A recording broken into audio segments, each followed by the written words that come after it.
우리 앞뒤에 계신 분들, 좌우에 계신 분들 보시면서 인사하겠습니다. 사랑합니다. 축복합니다. 사랑합니다. 축복합니다. 저희는 지난주에 로마서의 마지막 부분의 앞부분을 살펴봤습니다.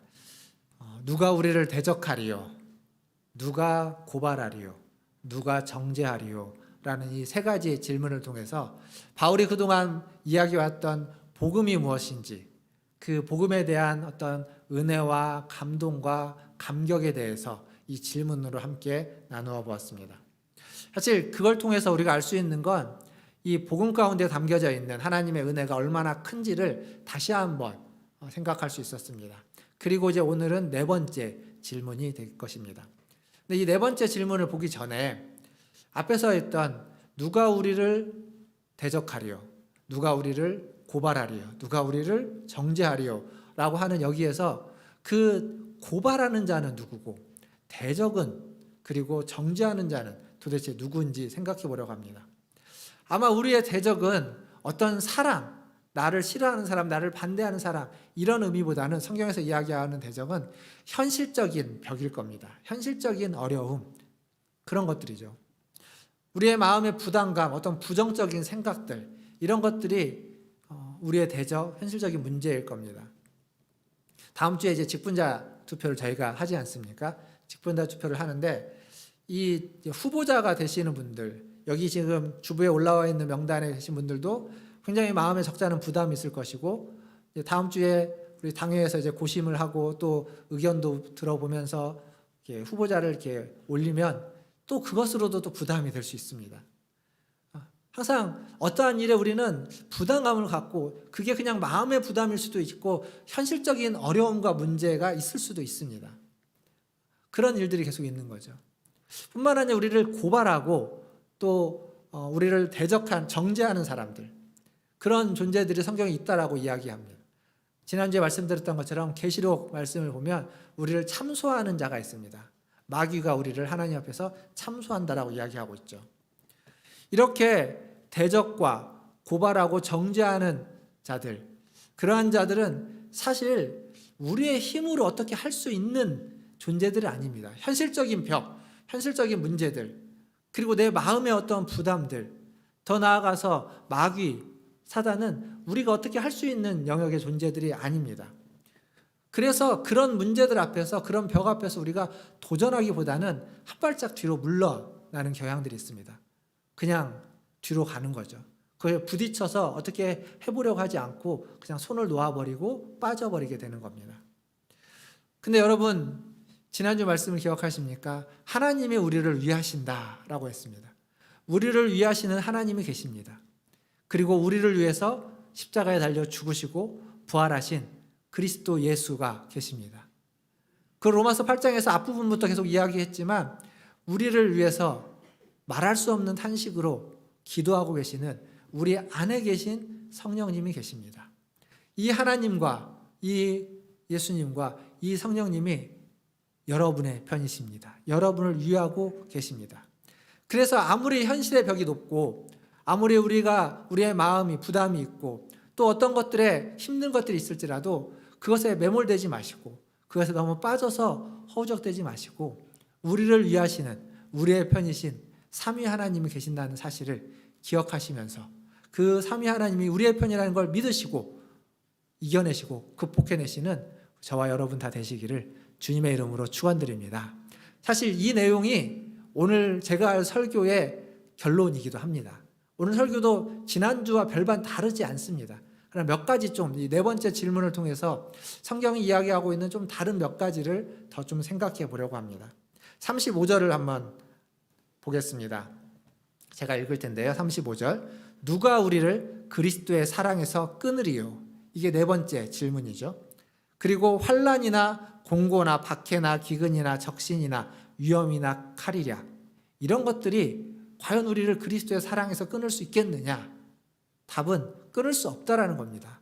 끊겨지지 않는다라는 얘기입니다.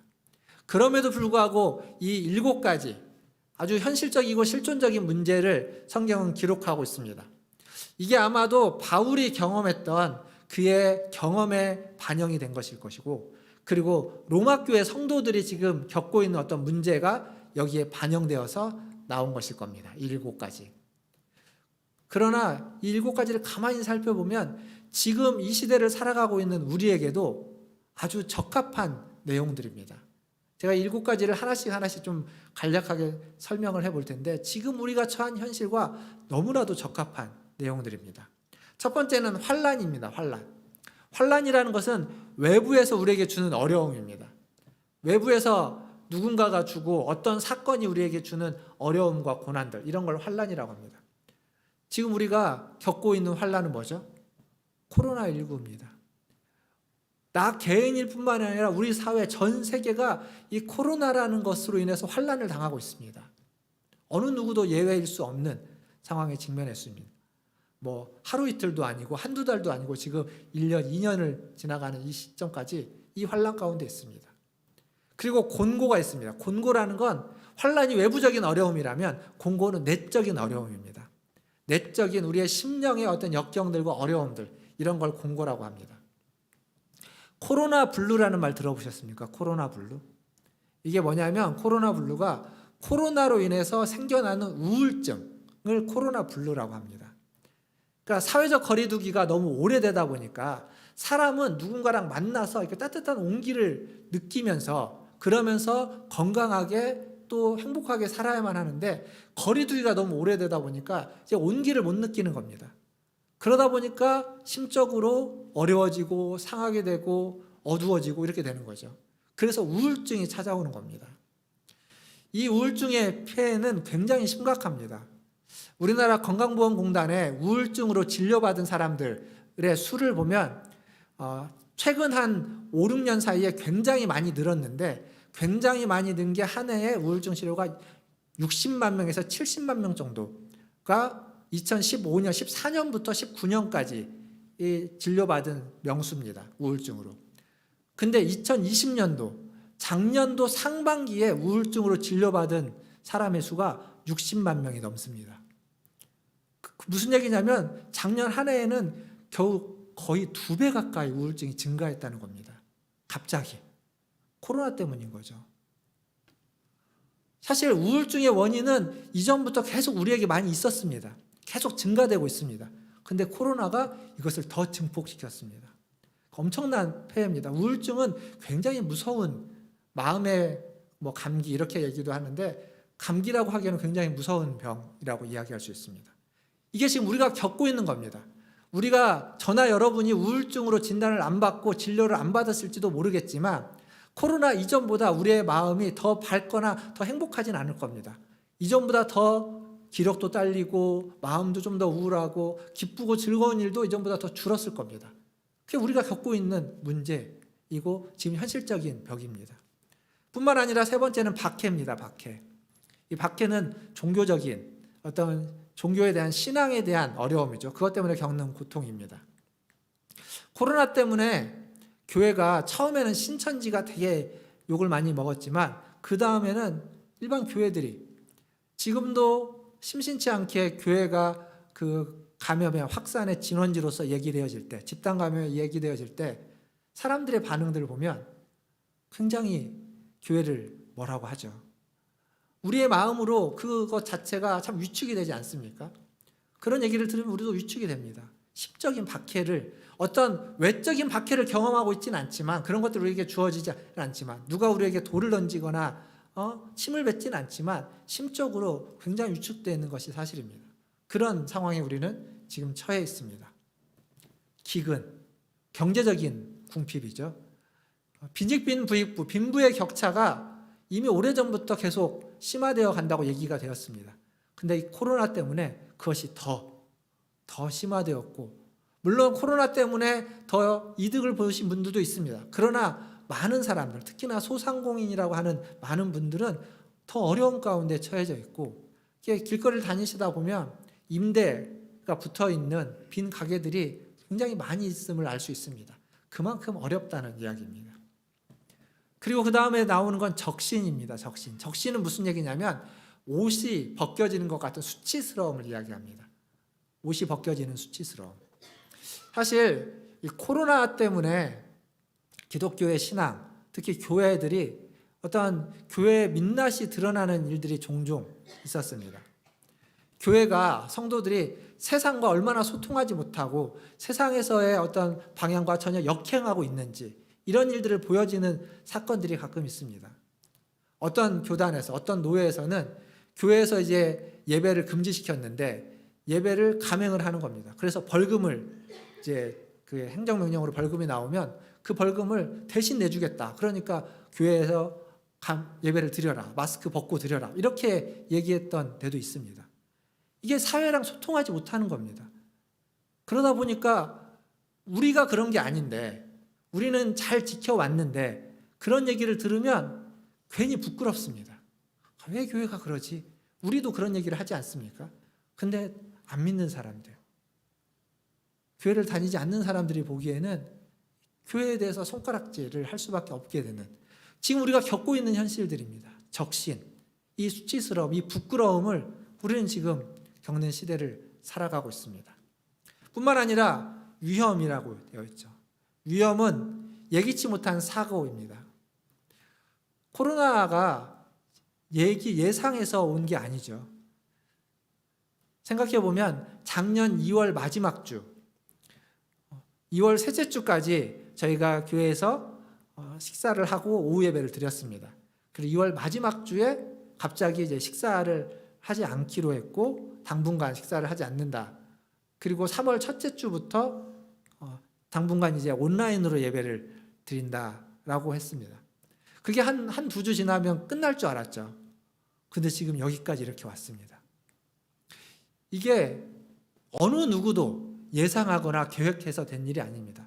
예상치 못한 일이고 닥쳐있는 일이고 그것이 우리를 굉장히 위협하고 있는 일입니다. 갑작스럽게 찾아왔고 그래서 우리의 일상이 깨어지고 전혀 경험해보지 못한 일상들을 살아가고 있고 그러다가 죽음을 당하는 사람들도 있게 된 겁니다. 그래서 이 마지막에 갑작스러운 죽음 이러한 상황에 우리는 놓여져 있습니다. 지난주에도 장례가 있었지만 장례에 제가 여러분들에게 그렇게 안내도 해드렸지만 장례식장에서 예배를 드리지 못했습니다. 그냥 우리 유가족들과만 함께 제가 각 순서들마다 함께 가서 말씀을 한 절을 읽고 잠깐 기도하는 시간들을 갖고 그렇게 입관, 그렇게 발인을 하고 그리고 화장할 때만 화장터에서 거기 벽제 2층에 이제 따로 방이 준비된 곳에서 거기에서 예배는 드렸습니다. 근데 작년에 우리 장례를 중에는 예배를 잘 드렸던 장례도 있습니다. 여러 가지 어려움이 있어 마스크 쓰고 하긴 했지만 근데 이 코로나 때문에 사망하신 분들은 작년 초기에 보면 장례 자체를 하지 못했습니다. 그러니까 마지막 가시는 고인에 대한 예를 갖출 수 없는 그런 안타까운 상황에 직면하기도 했습니다. 이 우리가 겪고 있는 일입니다. 제가 말씀을 준비하면서 코로나 때문에 우리나라에 사망하신 분들 누적 사망자가 몇 명인가 보니까 1,900명 정도 됩니다. 우리나라의 누적 사망자가 전 세계적으로 코로나 때문에 사망자가 380만 명입니다. 어마어마하죠. 그 중에 가장 많은 사망자가 있던 곳은 미국입니다. 60만 명이 넘습니다. 사망자만. 그런데 그걸 조사를 하다 보니까 미국에 있는 한인들의 신문이 있습니다. 중앙일보라고 LA에서 발행되는 한인 신문에 한인들이 코로나 때문에 사망한 수가 정확하게 통계가 나오지 않는데 그 60만 명 중에 들어가 있는데 정확하게 한인들이 따로 분류되어 있지 않다고 합니다. 근데 그들이 이제 그 기자가 조사해 본 바에 의하면 대략 최소 3,000명에서 6,000명 정도. 생각해 보십시오. 우리나라에서 사망하신 분보다 재미교포, 다른 나라 미국에 있는 교포들의 사망자 수가 2배 이상 많습니다. 엄청난 일이 그들은 겪고 있고 경험하고 있는 겁니다. 이게 우리가 지금 겪고 있는 성경이 얘기하고 있는 환난과 곤고와 박해와 기근과 적신과 위험과 칼이라고 하는 이것들을 그때 그들이 경험했던 일만이 아니라 지금 우리가 고스란히 경험하고 있고 코로나는 그것을 더 분명하게, 더 선명하게 드러내주고 있습니다. 우리의 현실이 이렇다고. 근데 그 현실이 쉬운 현실이 아니죠. 어느 것 하나 쉽게 넘어갈 수 있는 현실들이 아닙니다. 우리는 매일매일 이런 것들과 씨름하면서 지금도 살아가고 있고 앞으로도 살아가야만 하는 겁니다. 바울은 그런 우리들에게 이어서 이렇게 말씀하고 있습니다. 36절에 보면 뭐라고 이야기하냐면 기록된 바 우리가 종일 주를 위하여 죽임을 당하게 되며 도살당할 양같이 여김을 받았나이다 함과 같으니라. 이게 무슨 얘기일까요? 이 이야기가 좀 어렵습니다. 되게 애매한 표현인데 이 얘기를 좀 이렇게 설명을 하면 이런 겁니다. 이 말씀 자체를 설명하기 전에 그 배경을 좀 설명해 주면 우리가 겪고 있는 지금 이 실존적인 문제들, 지금 겪고 있는 이 환난부터 시작하는 칼까지의 죽음까지의 문제들은 하나님이 우리를 버렸거나 우리가 하나님을 떠나서 생기는 문제들이 아니라는 겁니다. 우리가 어떤 어려움을 처하게 되거나 그것이 심지어 사고이고 혹은 수치스러움이고 심지어 죽음이라 할지라도 하나님이 우리를 버리거나 우리가 하나님을 버려서 하나님 우리를 모른 척해서 발생하는 일이 아니라는 겁니다. 그리스도의 사랑에서 끊어졌기 때문에 생기는 일이 아니라는 겁니다. 잘 생각해 보십시오. 우리 권사님들 연로하셔가지고 몸이 불편하셔서 지금 이 자리에 오시지 못하는 권사님이 몇 분 계십니다. 꽤 오랫동안 못 오셨습니다. 그런 권사님들이 아프시고 힘드시죠. 이런 아픔이 찾아오는 게, 이런 병이 찾아오는 게 하나님이 떠나서인가요? 그렇지 않습니다. 제가 전화로 혹은 방문해서 기도를 하면 하나님을 얼마나 잘 신실하게 마음으로 믿고 계신지 모릅니다. 그런데 원하는 게 하나 있습니다. 몸이 아프시니까 좀 이렇게 덜 아팠으면 좋겠다고, 좀 이 아픈 것만 좀 사라졌으면 좋겠다고 그렇게 원하십니다. 그렇게 기도하시죠. 저도 그렇게 기도합니다. 근데 기도를 해도 아픈 게 안 사라질 때, 그때 어떤 마음이 드실까요? 아마 겉으로는 그렇게 말씀하시지 않아도 속으로는 서운하실 겁니다. 이렇게 아픈데 하나님 좀 이 아픈 것만 좀 없으면 좀 잘 못 걸어 다녀도 괜찮은데 이게 아프니까 너무 힘든데 간절히 기도해도 고통이 덜어지지 않으면 하나님께 내심 서운할 겁니다. 그때 어떻게 해야 될까요? 그 서운함을 누가 어떻게 달래줄 수 있겠습니까? 하지만 기억할 건 하나님의 사랑이 끊어진 게 아닙니다. 어쩌면 그건 나이가 들고 병에 걸리면 겪을 수밖에 없는 지극히 당연한 일입니다. 그러나 당연하다고 해서 그게 그냥 괜찮은 건 아니죠. 그때 우리에게 필요한 게 오늘 방금 읽었던 36절의 말씀 같은, 그때 우리에게 필요한 게 뭐냐면 바로 주님을 생각하면 도살당하는 양과 같이 우리가 지금 처해 있지만 주님을 생각하면서 주님 앞에 있는 겁니다. 주님을 생각하면서 견디는 믿음이 필요한 겁니다. 그때 믿음이 필요한 겁니다. 다른 때가 아니라. 그러나 그 믿음만으로 혼자 견뎌내기는 또 힘듭니다. 내게 그런 믿음이 있지만 서운함이 있고 속상함이 있고 아픔이 있습니다. 그럴 때 필요한 게 뭐냐면 내 옆에 누군가가 내 손을 잡아주고 함께 기도해주는 가족과 이웃들, 성도들, 지체들이 필요한 겁니다. 우리가 필요한 겁니다. 우리가 여기 계신 여러분들, 우리가 서로가 서로를 필요로 하는 겁니다. 내게 믿음이 있어야 됩니다. 나에게는 믿음이 필요합니다. 그러나 그 믿음만으로 다 되는 것이 아니라 그 믿음이 있는 나를 누군가 또 손잡아 주면서 위로해주고 격려해주고 함께 아픔을 나눠주고 고통을 나눠주고 함께 옆에 있다고, 내가 당신을 잊지 않고 있다고 이야기해 줄 사람, 그게 필요한 겁니다. 사랑하는 성도 여러분, 여기 계신 여러분, 저나 여러분이나 우리 모두는 그래서 서로를 필요로 하는 겁니다. 믿음이 내게 있습니다. 믿음이 여러분에게 있습니다. 그러나 믿음만으로가 아니라 서로가 우리에게는 필요한 겁니다. 옆에 있는 분들 한번 보시겠습니까? 여러분을 필요로 하는 사람이고 내가 필요로 하는 사람들, 그게 바로 지금 여기 있는 우리들이라는 사실을 꼭 기억하시길 바라겠습니다. 그래서는 여기 있는 우리 문화천주교회 모든 성도들이 이런 믿음이 있기를 주님의 이름으로 축원합니다. 그리고 그 믿음만이 아니라 서로가 서로에게 고통을 나눠주고 손을 잡아주고 격려해주고 힘을 주는 그러한 지체들이 또한 다 되시기를 주님의 이름으로 간절히 부탁드립니다. 그래도 아프고 힘든 일들이 우리에게 있겠죠. 그것들을 좋아라 하는 사람은 아무도 없을 겁니다. 바울은 그러한 우리들에게 또 한 말씀을 더 하고 있습니다. 37절을 보시면 바울이 또 이렇게 얘기합니다. 그러나 이 모든 일에 우리를 사랑하시는 이로 말미암아 우리가 넉넉히 이기느니라. 여기 모든 일이 나옵니다. 모든 일. 로마서 8장 28절을 이야기할 때 거기에 뭐가 있었냐면 모든 것이 합력하여 선을 이룬다 라는 말씀이 있죠. 그 모든 것과 이 모든 일은 같은 겁니다. 우리가 살면서 경험하는 기쁨과 슬픔과 행복과 좌절과 이 모든 것들, 그것들을 포함해서 앞에서 말씀드렸던 환난과 곤고와 박해와 기근과 적신과 유언과 칼이라는 이 모든 실존적인 문제들, 우리가 홀로 감당하기는 어려운 문제들, 그럼에도 불구하고 그 모든 것들을 다 넉넉히 이긴다, 넉넉히 이길 수 있다라고 바울은 이야기하고 있습니다. 어떻게 넉넉히 이길 수 있을까요?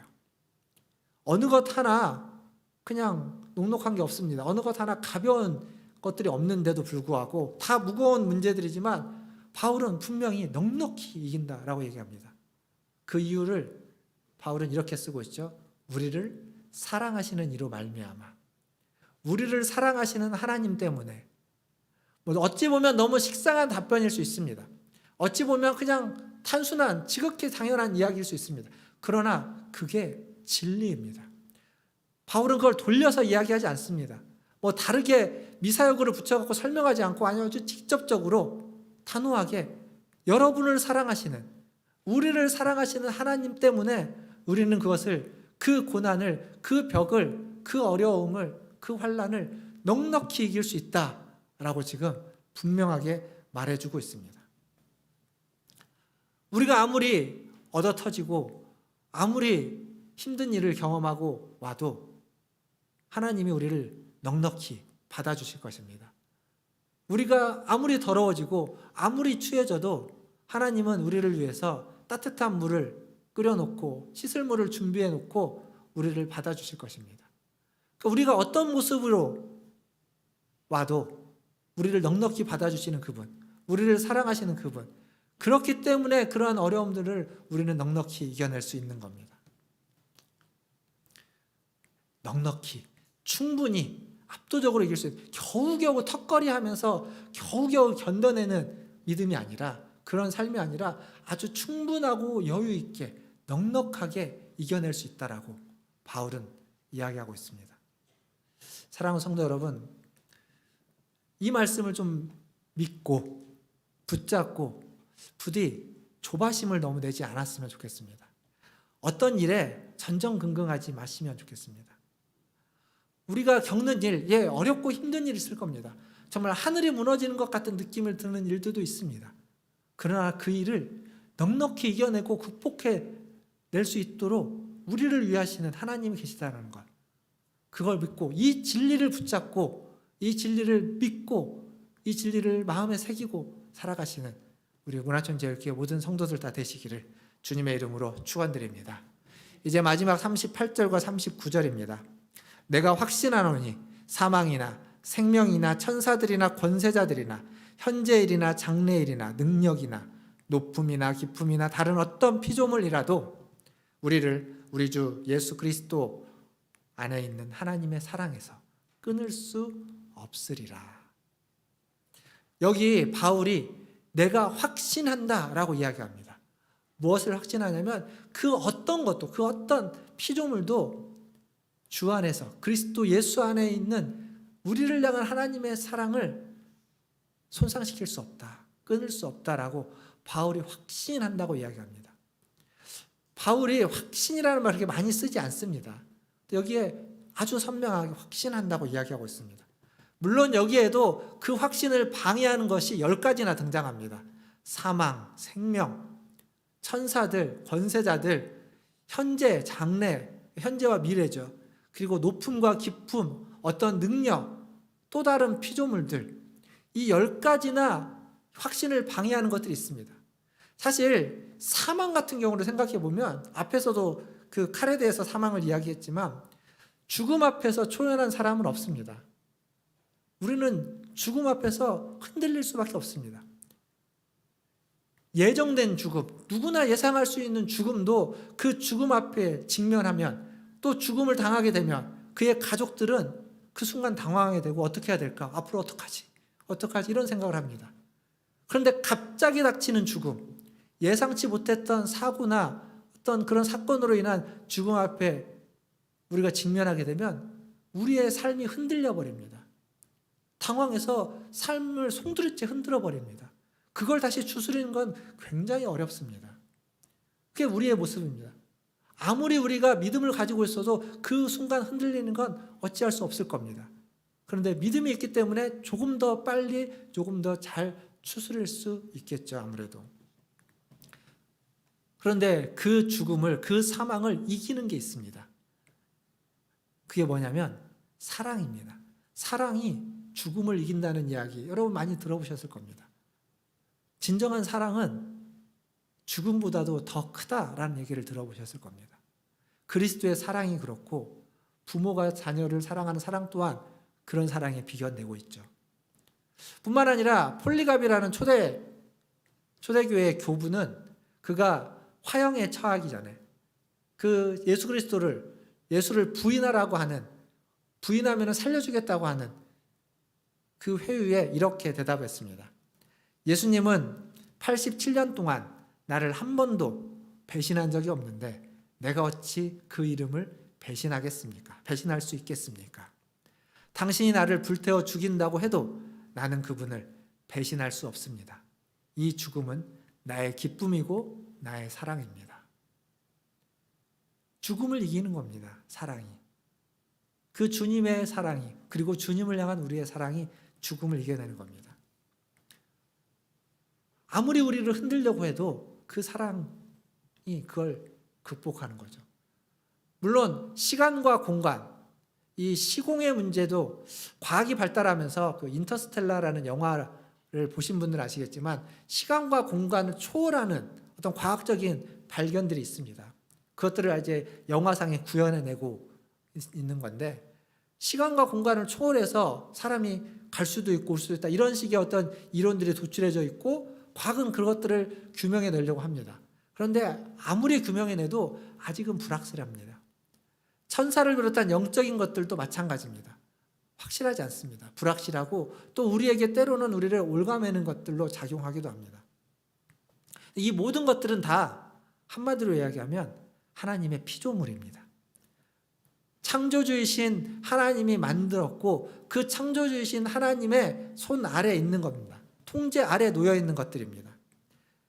그러기에 그것이 어떤 것이라도, 그것이 우리에게 영향을 주고 데미지를 주고 우리를 흔들 수는 있지만 우리를 위한 하나님의 사랑을 끊어낼 수는 없습니다. 우리를 흔들 수도 있고 우리를 넘어뜨릴 수도 있지만 하나님의 사랑을 끊어낼 수 없는 것들입니다. 그 모든 피조물들은. 사랑하는 성도 여러분, 이런 것들이 사실 우리에게 없으면 더 좋겠죠. 그러나 그리스도인이라고 해서 이런 모든 것들이 다 사라지진 않습니다. 실존적인 문제들, 현실적인 어려움들, 또 확신 가운데 거하지 못하게 우리를 흔드는 걸림돌들, 그런 것들이 여전히 있습니다. 그런데 그것만 우리에게 있는 것이 아니라 우리에게는 하나가 더 있습니다. 넉넉히 이것을 이길 수 있다라는 하나님의 사랑에 대한 약속이 우리에게 또한 주어져 있습니다. 그리스도의 사랑과 하나님의 사랑, 그 모든 것들을 이겨내는, 그 모든 것들이 어떤 것도 하나 손상시킬 수 없는 그 놀랍고 위대하고 영광스러운 하나님의 사랑이 우리에게 또한 약속으로 주어져 있습니다. 그래서 우리는 그것들을 넉넉히 이길 수 있다라고 또한 약속되고 있습니다. 이 약속, 이 보증, 이 약속을 믿으시는 저와 여러분 다 되시기를 주님의 이름으로 축원드립니다. 말씀을 맺겠습니다. 오늘은 내 남은 생애의 첫날이라는 제목의 책이 있습니다. 이 책은 무슨 책이냐면 우리나라의 되게 유명한 문학가들, 명사들 101명에게 가상으로 유언장을 쓰게 했습니다. 아직 살아계시지만 그가 유언장을 쓴다면 어떤 유언장을 쓸까 요청을 해서 그 유언장을 모아놓은 책입니다. 101명의 유언장. 모아놓은 책입니다. 내 생애, 오늘은 내 남은 생의 첫날이라는 제목의 책입니다.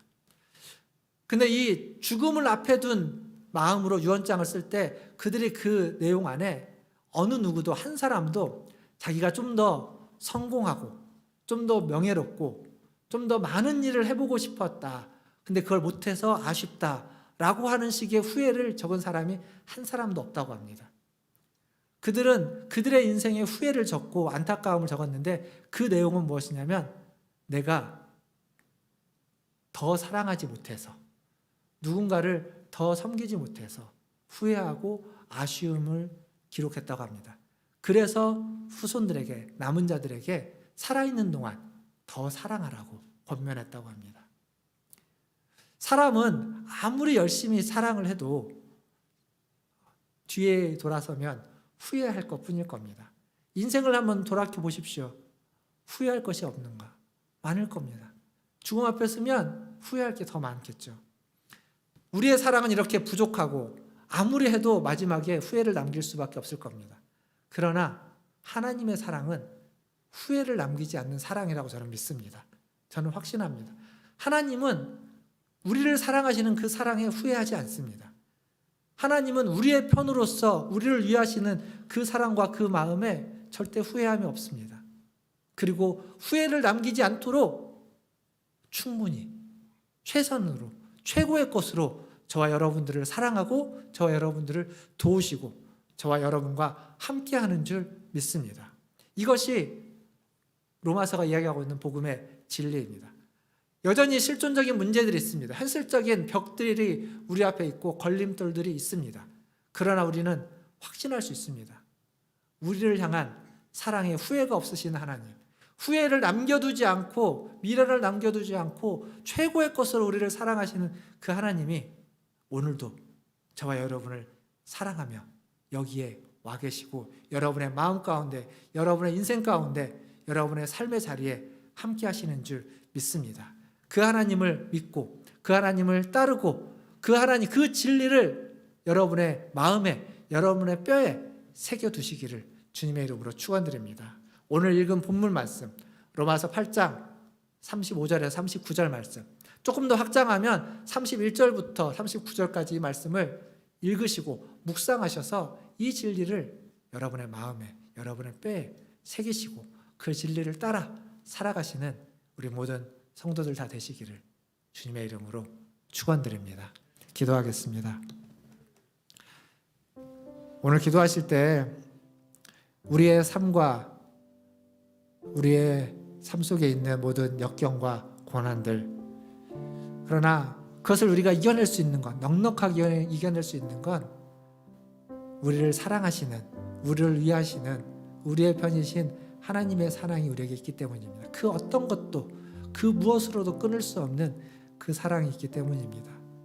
그 사랑에 감사하시고 그 사랑에 의지하시고 그 사랑을 붙잡으시고 그 사랑 앞에 이 시간 기도하며 나아가기를 바라겠습니다. 그리고 그 사랑이 여러분의 내면을, 여러분의 주변을, 여러분의 삶을 가득 채우기를 위해서 우리 같이 한 목소리로 기도하며 나아가겠습니다. 기도하겠습니다. 하나님,